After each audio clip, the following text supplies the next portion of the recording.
Սիրելի բարեպաշտ հայրիկ, Թադավորի գիրագին է այսօր, և մենք մեր պատգամը ձեզ կբերենք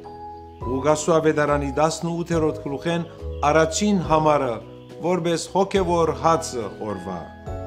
Բարդ է ամենայն ժամ գալ նոցահաղորդս և մի ձանձրանալ։ Մեծ բակի 5-րդ գիրագին նվիրված է աղոթքի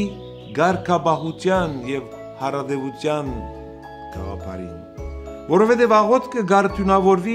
երբ այդ մնայուն հոգևոր վիճակ մնե մեր մեջ, որուն դրսևորումը պիտի լա անցանցրույթ։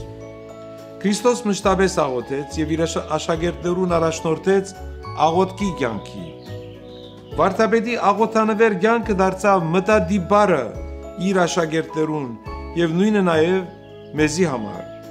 Իսկ աղոթքը պետք է իր արտահայտությունը գտնե մեր կյանքի մեջ գործնապես, ինչպես եղավ բարական այրի կնոջ, որ հարատևեց և նույնիսկ կուտը շարժեց անիրավ թադավորին։ Սիրելի բարեպաշտ հայրիկ, աղոթեցեք մշտապես և անցանցրույթ, բայց աղոթել սովորեցեք նաև ձեր զավակներուն, ձեր թորանց, որովհետև աղոթքը աստվածային այն օրհնությունն է, որ մեզ կառաջնորդի դեպի